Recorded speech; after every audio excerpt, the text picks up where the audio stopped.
Olá, meu nome é Paula Costa, sou professora da Faculdade de Engenharia Elétrica e de Computação da Unicamp e essa é a nona aula da disciplina EA 513 Circuitos Elétricos.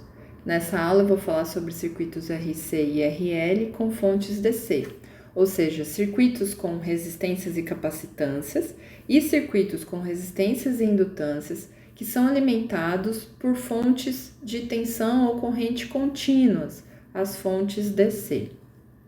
Na última aula, nós começamos a estudar a topologia de circuito RC paralelo. E vale a pena recapitular por que a gente adota como objeto de estudo especificamente essa topologia. Então, a gente pode imaginar que o que a gente está perseguindo é o entendimento do comportamento físico de circuitos que tenham resistências e capacitâncias. Daqui a pouco a gente vai analisar o comportamento físico de circuitos com resistências e indutâncias e, num momento mais adiante, circuitos que têm tanto resistências, indutâncias quanto capacitâncias, os chamados circuitos RLC. E a gente pode imaginar que existe uma infinidade de arranjos para circuitos que tenham resistências e capacitâncias, por exemplo. Eu não preciso me debruçar sobre a análise do comportamento físico dos mais diferentes arranjos possíveis. Se eu entender o comportamento físico de um circuito, de uma topologia simples, como a topologia RC paralelo, na prática, eu vou estar entendendo o comportamento físico de qualquer circuito, não importa quão complexo ele seja, que tenha várias fontes de tensão, de corrente, várias resistências e capacitâncias. Então, a gente pode imaginar que os circuitos mais complexos sempre podem ser simplificados para uma topologia mais simples, como essa que está no slide, onde a gente tem aí um equivalente de Norton, com uma fonte de corrente em paralelo com uma resistência equivalente e uma capacitância equivalente. Então, em resumo, se eu entendo o comportamento físico dessa topologia mais simples, eu estarei compreendendo o comportamento físico de qualquer circuito RC, não importa quão complexo ele seja. E por que a topologia paralela e não, por exemplo, por que eu não paro para estudar um circuito RC série? Aí, no caso, entra em questão a conveniência do equacionamento, que é algo que vocês vão ver que é bastante importante daqui para frente, né? Então, no caso específico da topologia RC paralela, a gente acaba encontrando como resultado da análise uma equação diferencial ordinária linear de primeira ordem. Vocês vão ver, vocês podem experimentar isso, que se vocês forem equacionar um circuito RC série, vocês vão acabar chegando num equacionamento que vai envolver, por exemplo, uma integral. Então, essa abordagem ela é mais conveniente e ela vai ajudar a gente a entender o comportamento físico dessa topologia e, por consequência, de qualquer circuito que tenha resistências e capacitâncias, ok? Bom, na última aula também a gente conversou sobre a necessidade de encontrar a solução dessa equação diferencial. E aí, então, a gente discutiu um teorema fundamental do cálculo diferencial, que se baseia ali no princípio da superposição também, né? Que diz que para encontrar a solução geral dessa equação diferencial, e aí vale a pena relembrar, né? O que a gente chama de solução dessa equação diferencial? Então, encontrar a solução para essa equação diferencial nada mais é do que encontrar a função VC de t que satisfaz essa equação. Então, se nós encontrarmos a equação que dita o comportamento de VC de t, a gente vai estar conseguindo entender o comportamento desse circuito como um todo. E, no caso, voltando, né, nesse teorema central do cálculo diferencial, a gente tem que, se nós tivermos a solução homogênea dessa equação e tivermos também uma solução particular dessa equação, nós podemos somar essas duas soluções e encontrar a solução geral para essa equação diferencial. Então, a gente vai ver que isso tem um link, inclusive, bastante próximo com o próprio comportamento físico do circuito. Então, aqui é um momento que eu considero que seja bastante bonito, porque a gente enxerga o casamento do cálculo diferencial com coisas que nós observamos no mundo físico. Então, apenas relembrando aí, né? Na última aula, nós nos debruçamos em tentar encontrar a solução da equação homogênea, ou seja, na última aula a gente fez a dedução dessa solução para esse circuito. E aí vale relembrar o que é a equação homogênea. A equação homogênea de uma equação diferencial tem como base o lado esquerdo dessa equação, né? E o lado direito a gente zera, ou seja, essa aqui é a equação homogênea dessa equação diferencial. E se a gente tentar pensar no equivalente do mundo físico, né? A gente pode imaginar que na prática o que a gente fez foi zerar a fonte desse circuito. Então, na prática, nós zeramos essa fonte. E se a gente for pensar no equivalente físico, então, resolver a equação homogênea é equivalente a equacionar o circuito RC autônomo, ou seja, se a gente substitui essa fonte, se a gente zera essa fonte, substitui aí pelo seu resistor equivalente, sua resistência interna ideal, que no caso de fontes de corrente é um circuito aberto, né? Então, quando a gente zera essa fonte, a gente obtém um circuito RC autônomo. E encontrar a solução para esse circuito RC autônomo é encontrar a solução da equação homogênea.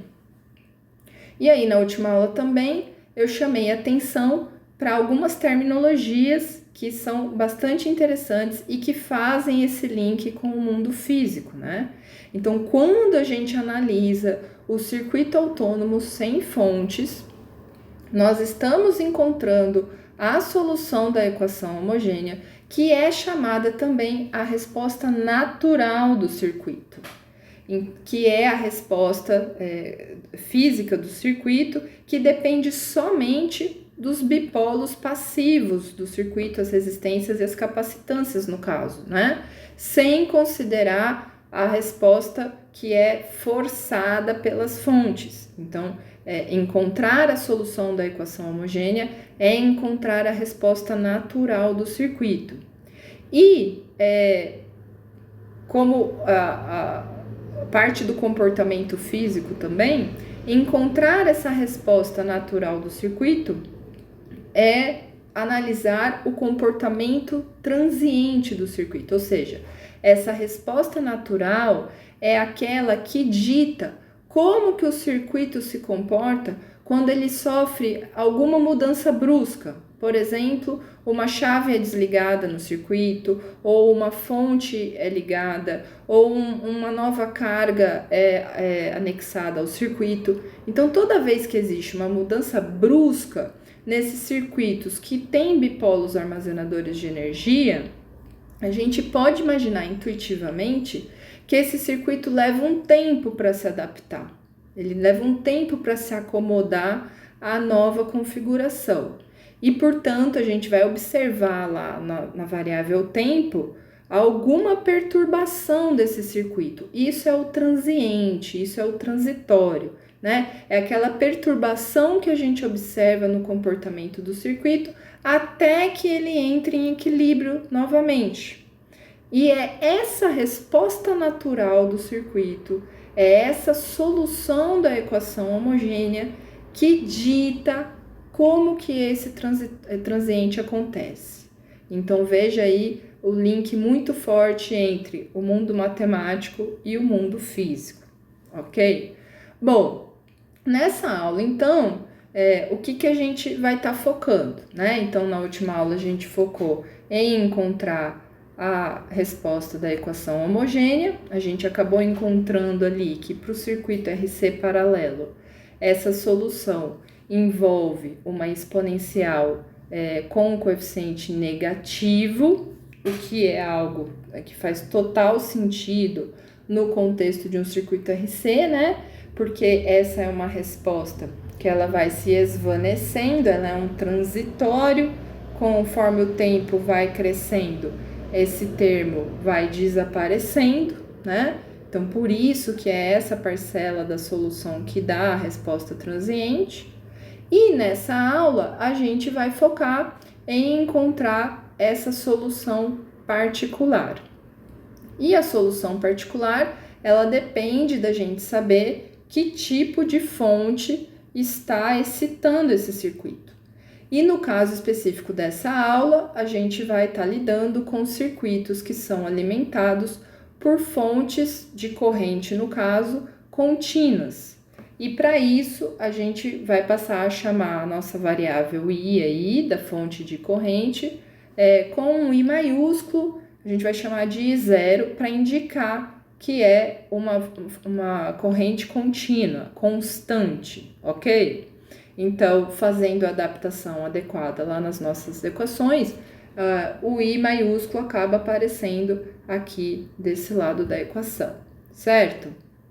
Bom, e aí a gente vai poder complementar o nosso entendimento do comportamento físico do circuito, porque agora a gente vai estar focando aí nessa solução particular. E como eu disse, agora a gente tem que prestar atenção em quem é essa fonte, né? E a gente apresenta uma nova terminologia aí, porque essa solução particular, ela também é chamada de resposta forçada do circuito. Então, novamente, a solução da equação homogênea é a resposta natural do circuito, é a resposta transitória do circuito, e a solução particular é essa resposta forçada. A gente tentar entender como que o circuito se comporta reagindo a essa excitação que vem da fonte de energia que alimenta o circuito. E é essa fonte que vai determinar o comportamento do circuito quando ele está em equilíbrio. Então, após ligar a fonte, após incluir a carga no circuito, após as mudanças bruscas, os transientes acontecem, eles se esvanecem, eles deixam de existir, é por isso que o nome deles envolve transitório ou transiente, né? E depois disso, a gente diz que o circuito entra em regime, ele fica em equilíbrio. E quem pauta o comportamento desse circuito em regime, no equilíbrio, são as fontes desse circuito. Então, é por isso que a gente diz que a solução particular da equação diferencial, ela também nos dá a resposta forçada do circuito ou a resposta de regime permanente. Bom, vamos agora então para a nossa missão de encontrar essa solução particular. E no caso aqui, a gente pode refletir alguns momentos sobre o que a gente espera como resposta desse circuito no regime permanente, ou seja, passado um longo tempo, após os transientes, né? E portanto a gente pode já imaginar que com um tempo grande esse termo vai ter desaparecido, porque afinal de contas a gente está com uma exponencial aqui negativa, então para um tempo muito grande isso aqui vai tender a zero, certo? O que a gente espera para um circuito como esse, que a gente está considerando que está alimentado por uma fonte de corrente contínua, né? Como que ele vai se comportar? O que a gente espera observar para essa tensão sobre o capacitor? Então, a gente já viu lá que os capacitores têm essa propriedade de ir se carregando, armazenando energia até chegarem num ponto onde eles estão totalmente carregados e que, portanto, não passa mais corrente, não existe mais fluxo de cargas para que aconteça essa carga. E eles ficam lá com uma tensão constante. Então, esse é um circuito onde essa fonte ela está sempre injetando cargas numa única direção, porque ela é uma fonte de corrente contínua. Esse capacitor vai se carregar e ele vai ficar lá estável numa determinada tensão. Então, a gente vai supor, vamos hipotetizar aqui que uma solução particular para esse circuito é uma constante, porque a gente está imaginando lá que para tempos muito grandes, essa tensão no capacitor vai se estabilizar numa constante. Então, a gente vai hipotetizar essa solução particular, a gente vai substituir essa nossa hipótese na equação diferencial e a gente vai ver se a gente encontra algo que faz sentido. A gente vai ver se se tudo que a gente previu acaba satisfazendo a equação, certo? Então, o que a gente vai fazer aqui? Nós vamos supor, então, que nossa solução particular. Eu vou tirar aqui o vídeo para ficar mais fácil de escrever. Então, a nossa hipótese aí vai ser que a solução particular é uma constante, e aí a missão é substituir essa hipótese aqui na equação diferencial original. Então, o primeiro passo é encontrar dVc dt. E aí, a gente vai ver que esse termo se anula, porque a derivada de uma constante é nula. Em seguida, a gente vai substituir a função VCP de t aqui nesse segundo termo da equação. Então, a gente vai acabar ficando com K sobre RC igual a I0 sobre C. E daí, a gente vai acabar descobrindo que, para que essa nossa hipótese de solução seja, de fato, uma solução particular dessa equação, a gente vai ter que o nosso K tem que ser I0 vezes RC sobre C, e, portanto, nosso K tem que ser I0 sobre R. Então, a gente chega num ponto que, sim, considerar que a tensão no capacitor, a solução particular, seja uma constante, é uma solução viável para essa equação diferencial, contanto que esse K seja I0 vezes R.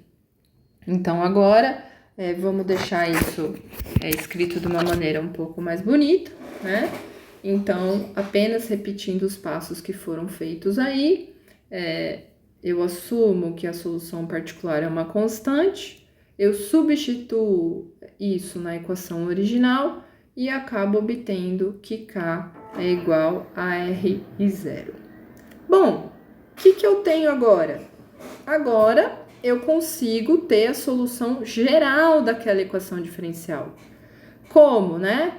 Eu simplesmente somo a solução particular, que eu chamei de VCP, com a solução que eu já havia encontrado da equação homogênea, que é VCH. Então, aqui eu tenho a solução geral da tensão na capacitância em função do tempo. Falta ainda determinar esse coeficiente A, né?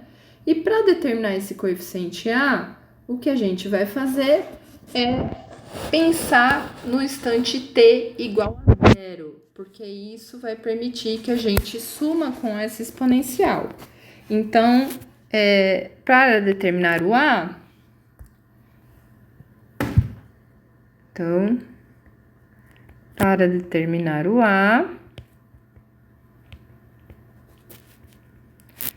eu vou considerar o tempo t igual a 0, né? Então, a gente vai ter que VC de 0 é igual a R I0 mais A, que é quem eu quero determinar, vezes E a menos 0 sobre RC. Portanto, esse termo aqui é 1, certo?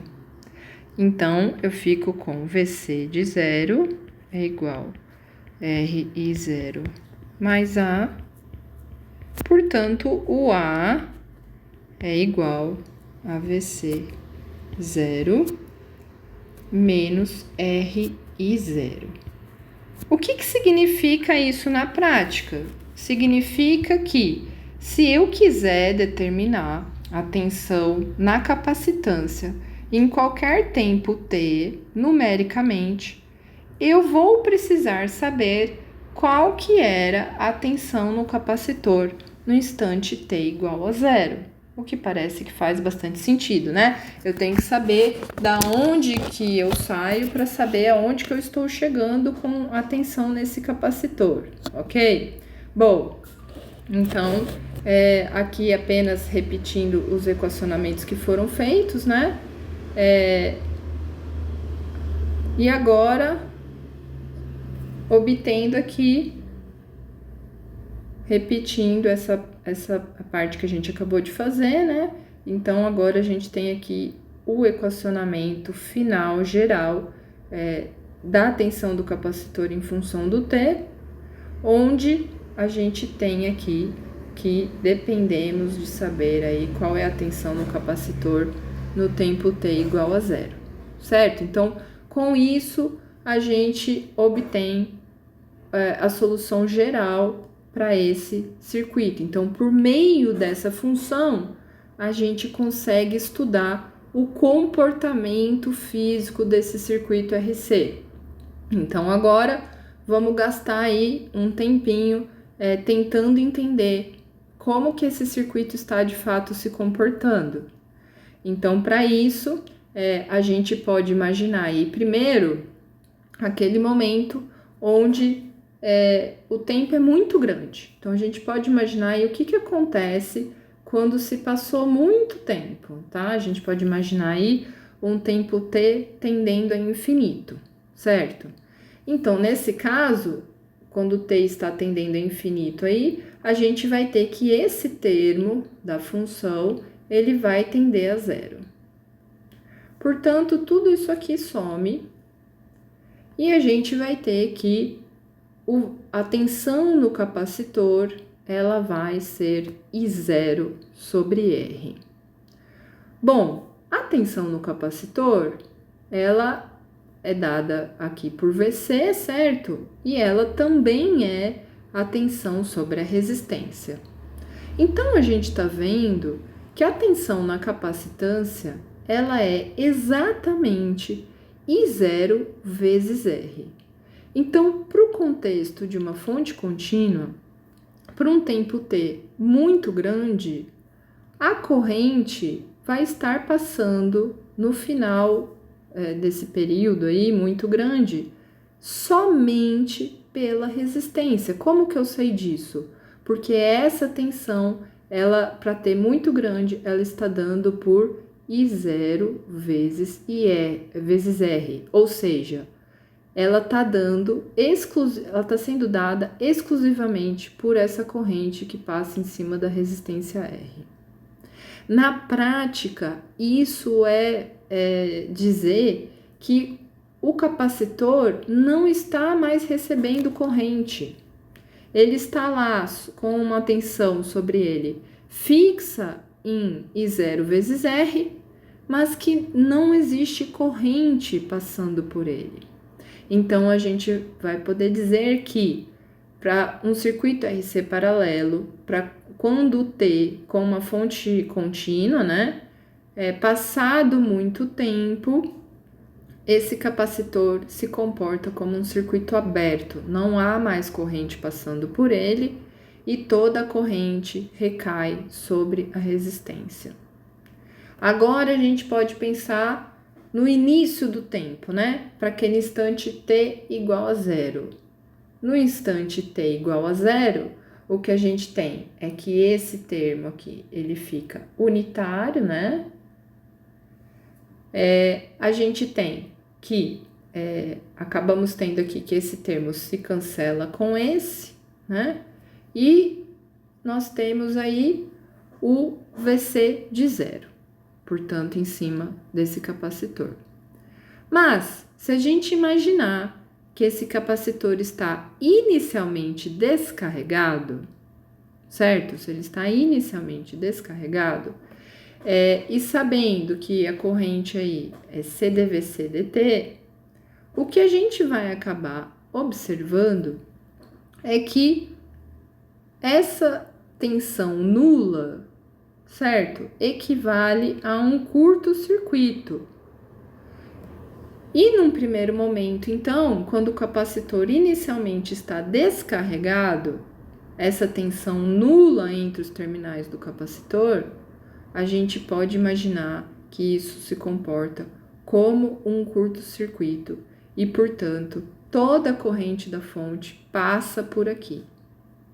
Então, num primeiro momento, nesse circuito, se esse capacitor estiver descarregado, a gente vai ter que a corrente começa passando por toda ela pelo capacitor, começa a carregar esse capacitor. Conforme vai carregando esse capacitor, essa tensão na capacitância aqui, ela vai subindo. Conforme ela vai subindo, acaba alterando o equilíbrio do circuito e corrente pela resistência começa a passar até o ponto que esse capacitor se carrega totalmente. Ele atinge lá um limite de carga dado por I0 vezes R.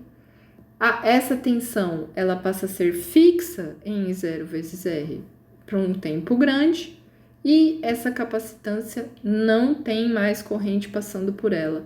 Ela se comporta como um circuito aberto.